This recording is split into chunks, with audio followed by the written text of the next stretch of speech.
धन्यवाद स्वामी जी। ओम श्री गुरुभ्यो नमः।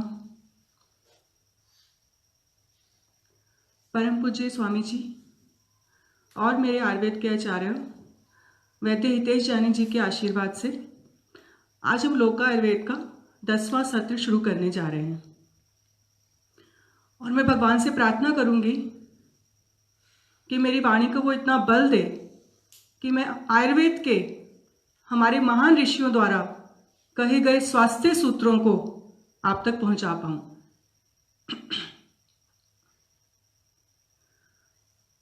जैसा कि हम लोग गत सत्र में सुन रहे थे ऋतुचर्या के बारे में कि जो ऋतुएं हैं वो किस तरह से हमारी जठराग्नि को प्रभावित करती हैं और हमें हमारी भूख का बताती हैं कि किस ऋतु में काफ़ी अच्छी भूख लगती है और किस ऋतु में जठराग्नि मंद होती है और भूख कम होती है। तो भूख का ऋतुओं के साथ संबंध हमने जाना। उसके बाद हमने जाना कि जो हमारा शरीर है वो वात पित्त कफ 3 दोषों से बना है।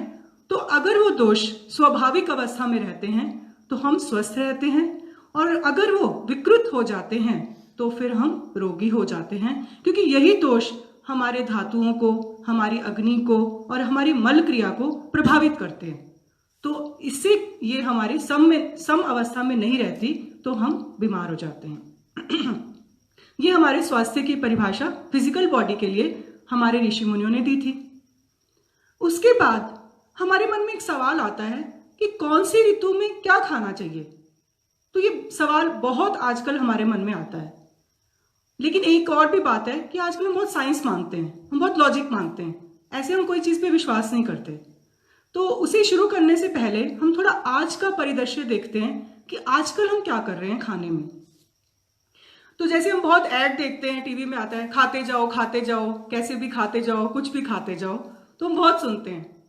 फिर कभी कभी हम एलोपैथी के डॉक्टर के पास या वेस्टर्न साइंस में हम कभी कभी ऐसी मेडिसिन में जाते हैं लेने, तो पूछते हैं क्या खाऊं क्या नहीं खाऊं, तो बोलते हैं सब कुछ खा लो, कुछ प्रॉब्लम नहीं है। तो एक ऐसा अभी आजकल चल रहा है कुछ ट्रेंड। फिर हम ब्रेड, बेकरी आइटम्स, कुछ भी कभी भी दिन रात किसी भी मौसम में खाते हैं। फिर उसके बाद हम देखते हैं कि पत्तेदार सब्जियां बहुत हेल्दी हैं, तो हम हर वक्त पत्तेदार सब्जियां खाते हैं क्योंकि आजकल अवेलेबल हैं, पूरे साल में अवेलेबल हैं।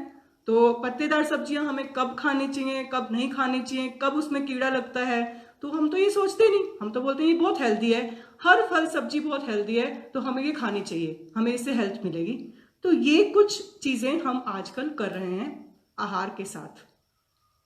तो अब लेकिन फिर अब फिर थोड़ा सा हमें पता लग रहा है, क्योंकि हम हेल्दी नहीं रह पा रहे हैं। इतना सब कुछ है कि हमें लगता है हम हेल्दी खा रहे हैं, फिर भी हेल्दी नहीं है, तो फिर कहीं ना कहीं तो कुछ भूल है। तो फिर हमें ये जानने की अब जरूरत पड़ रही है कि कौन सी ऋतु में कौन सा आहार करना चाहिए। और फिर उससे अब उसको बताने से पहले तो हमें लॉजिक जानना है, क्योंकि हम तो साइंस के लोग हैं, हम तो टेक्नोलॉजी के लोग हैं, हम लॉजिक के बिना तो कुछ नहीं मानेंगे। तो फिर हम आज वो चर्चा करेंगे कि हमारे आयुर्वेद के ऋषि मुनियों ने ऋतु के हिसाब से आहार को किस तरह से साइंटिफिकली जोड़ा था और हमारी हेल्थ कैसे उससे बनती थी।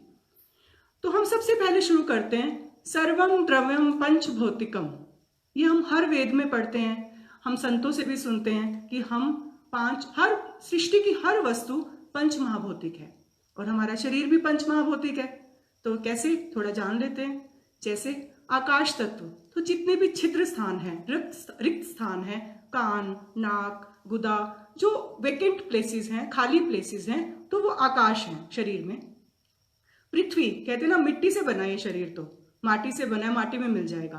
तो पृथ्वी आधारभूत है उस शरीर का। और उसके बाद जो तीन महाभूत जो बचे, वायु वो है वात, वो वात को बताता है, जो अग्नि है वो पित्त को बताती है, और जो जल है वो कफ को बताता है। अब ऐसे कई बार हम इंटरनेट पे आपने देखा भी होगा, वात पित्त कफ के बारे में बहुत लोग पढ़ते रहते हैं। तो कफ में लिखा होता है कि जल और पृथ्वी से कॉम्बिनेशन से बनता है ये, तो उसमें जल की अधिकता होती है ज्यादा, इसलिए उसको जल के अनुरूप माना गया। और पृथ्वी उसमें थोड़ा गौण उसमें रहती है, थोड़ा न्यून उसमें रहती है, इसलिए हम ये मान सकते हैं कि हाँ वो जल को ज्यादा व्यक्त करता है। तो अब हमने जाना कि हमारे जो शरीर है वो किस तरह से पंच महाभूतों से बना हुआ है।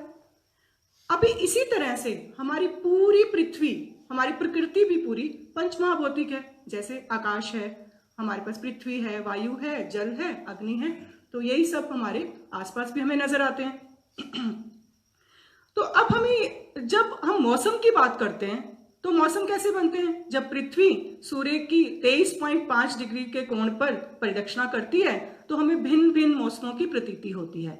तो इसका अर्थ क्या हुआ कि पृथ्वी में जल, सूर्य, वायु, इन सब चीजों का प्रभाव पड़ता है और हमारे शरीर पर भी पड़ता है। जब गर्मी का मौसम आता है तो हमें गर्मी लगती है, ऐसा नहीं कि नहीं लगती है। इसका मतलब हमें पंचमहाभूत, क्योंकि हम भी पंचमहाभूत से बने हैं, तो प्रभावित करते हैं। और जब जब सर्दी का मौसम आता है तो हमें सर्दी लगती है, वर्षा आती है तो हमें वर्षा लगती है। तो इसका मतलब ये सब चीजें हमें प्रभावित करती हैं। तो जब मौसम बदलते हैं तो पृथ्वी भी मौसम के अनुकूल अपने आप वैसे आहार द्रव्य उत्पन्न करती है। पृथ्वी में भी वो होता है। एक्चुअली अब हमने उसको बहुत कंफ्यूजन में कर दिया, वो मैं आपको बताऊंगी कैसे। पर हमारे ऋषि मुनियों की साइंस क्या थी? उन्होंने पूरा कृषि विज्ञान को स्टडी किया था, उन्होंने पूरा मौसम विज्ञान को स्टडी किया था, उन्होंने शरीर विज्ञान को स्टडी किया था, उन्होंने प्रकृति को स्टडी किया था। तब उन्होंने देखा कि जो पृथ्वी है वो गर्मी का जब मौसम आता है तो इस तरह की सब्जियां बहुत अच्छी उगती हैं और वो हमारे शरीर को भी उस टाइम चाहिए। तो उन्होंने ये बहुत स्टडी किया था, पूरे वनस्पतियों के विज्ञान के बारे में, कृषि विज्ञान के बारे में, प्रकृति विज्ञान, मिट्टी विज्ञान, गाय के विज्ञान, पूरा विज्ञान, पूरा शरीर, पूरी आत्मा तक समझ के 5000 साल पहले उन्होंने ये सब स्टडी करके एक हमको डायरेक्टिव दे दिया कि आपको इस ऋतु में इस आहार का सेवन करना है, इन आहार रसों का सेवन करना चाहिए, ये आपके स्वास्थ्य के लिए अनुकूल है। तो ये थी उसकी साइंस, क्योंकि उन्होंने पूरा नेचर को स्टडी किया था और जो हमारी प्रकृति थी वो स्वतः ही ऐसे आहार उत्पन्न करती थी उस टाइम में। तो अब आप पूछेंगे कि कल हमने रसों की चर्चा की थी, तो फिर आहार तो आप सीधा आहार बता दो, हमें सब्जियां बता दो कौन कौन से मौसम में खानी है तो हम खा लेंगे वो। लेकिन ऐसा नहीं किया था उन्होंने कहा था आप ये समझिए कि पृथ्वी के अंदर 6 रस होते हैं। हमारी जो पृथ्वी है वो 6 रस उत्पन्न कर सकती है। और कोई भी आप कोई भी चीज ले लो, आप कोई भी द्रव्य, आहार द्रव्य जिसको हम बोलते हैं, आहार द्रव्य मीन्स कोई फूड आइटम आप ले लीजिए, या तो वो मीठी होगी या खट्टी होगी। जैसे आम खट्टा मीठा कॉम्बिनेशन होगा, किसी ना किसी रस की या तो अकेले होगी या कॉम्बिनेशन से होगी, या 4 रस मिला के होगी, 3 रस मिला के होगी। ऐसे कितने सारे कॉम्बिनेशंस की चीजें प्रकृति हमें देती है। तो उन्होंने हमारी बुद्धि विकसित की कि आप रसों को समझो, और जब आप रसों को समझोगे तो किस मौसम में कौन से रस का सेवन करना चाहिए, जब आप ये समझ लोगे तो आप अपने आप समझ लोगे कि हाँ ये रस मुझे इस चीज से मिलता है, इस फूड आइटम से मिलता है। तो मेरे यहाँ पे, मेरे आसपास के एरिया में, मेरे उस मौसम में जिसमें मैं हूं और मेरी बॉडी की एज क्या है, वो सब समझ के ही आप खाओ। तो हमारी बुद्धि को विकसित करते हैं वेद, ना कि वो हमें छोटा सा कुछ बता देते हैं और बोलते हैं आप इसको फॉलो कर लो। ऐसा नहीं करते हुए, वेदों को पढ़ने से तभी तो कहते हैं बुद्धि विकसित होती है, विवेकशील बनते हैं हम। तो इस तरह से उन्होंने हमारी बुद्धि विकसित की थी। तो उसके बाद जो हमारे पूर्वज थे वो वैसी फसलें उगाते गए, प्राकृतिक रूप से खाते थे, मौसम के हिसाब से खाते थे और स्वस्थ रहते थे, तो कोई प्रॉब्लम ही नहीं थी।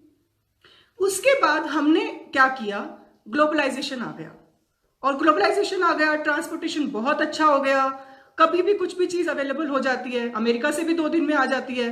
तो कितना साइंस के नाम पे कंफ्यूजन क्रिएट कर दिया, हमने खुद ही क्रिएट कर दिया। और एक फिर और चीज आई, हरित क्रांति, जिसमें हमने कहा कि कोई चाहे मौसम नहीं भी है तो भी हम ऐसे पेस्टिसाइड डालेंगे कि ये फसल उग जाएगी, आपको मिल जाएगी, आप कभी भी केला खा सकते हो, आप कभी भी मटर खा सकते हो, आप टेंशन क्यों करते हो, कभी भी कुछ भी मिलेगा। तो कितनी कंफ्यूजन हमने साइंस और टेक्नोलॉजी के नाम पे और अपने ऋषि मुनियों की साइंस को ना मानते हुए कंफ्यूजन खुद क्रिएट कर दी। और उसका हम फल तो देख ही रहे हैं अब कि हमारी इम्यूनिटी कितनी अच्छी है, हम कितने स्ट्रांग हैं, हम कितने हेल्दी हैं।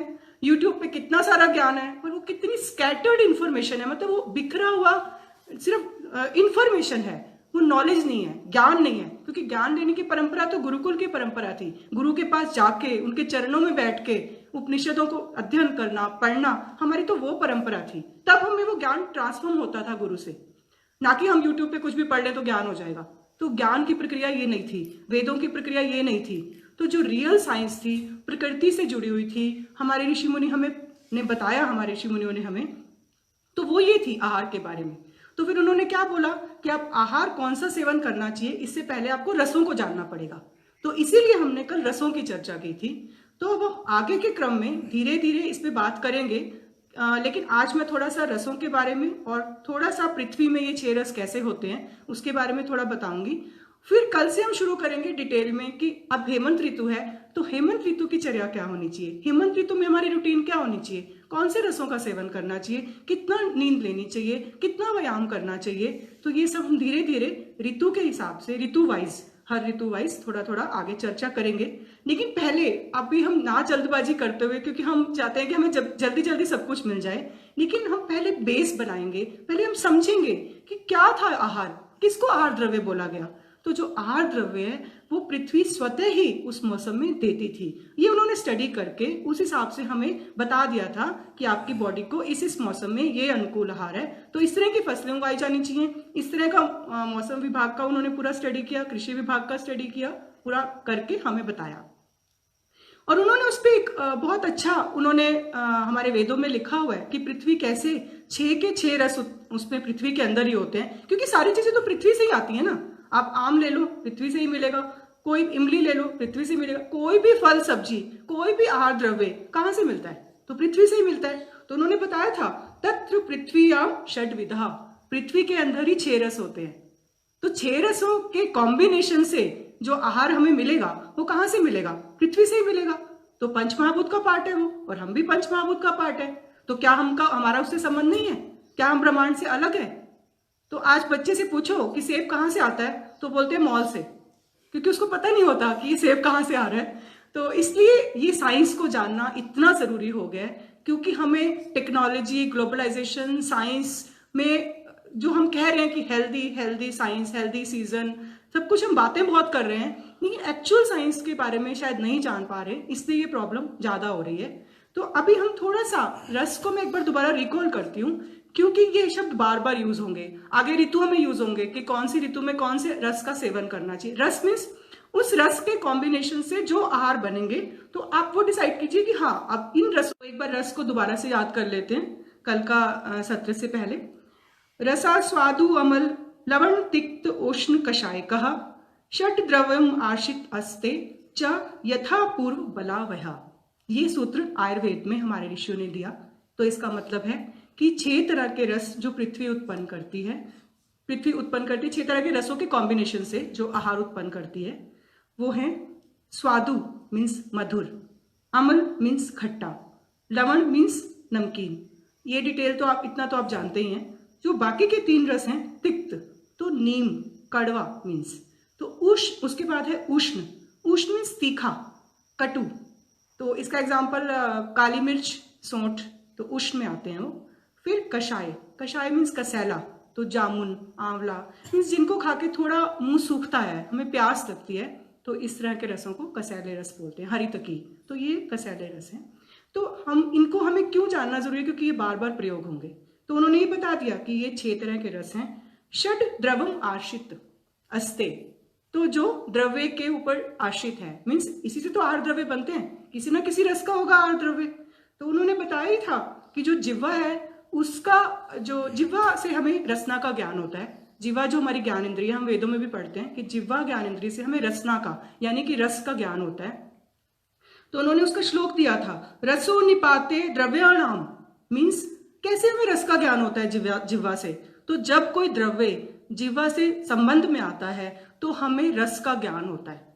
तो ऐसा तभी तो पता लगता है, जब मीठी चीज खाते हैं तो तभी तो पता लगता है कि हाँ ये मीठी है। तो जिह्वा में क्योंकि टेस्ट बर्ड्स होते हैं, रसों का ज्ञान कराते हैं, तो जिह्वा का विषय बताया गया रसना को।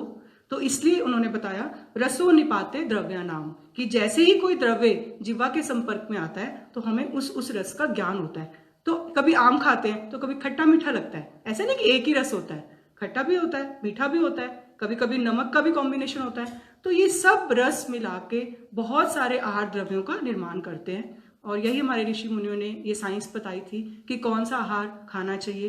तो कल हम इस पे थोड़ा और धीरे धीरे चर्चा करेंगे। तो मैं आशा करती हूँ कि जब हम स्वाभाविक, सरल और सहज जीवन की कला को अपनाएंगे तभी हम स्वस्थ रह सकते हैं। और इसी के साथ हम आज का सत्र समाप्त करते हैं। हरिओम तत्सत।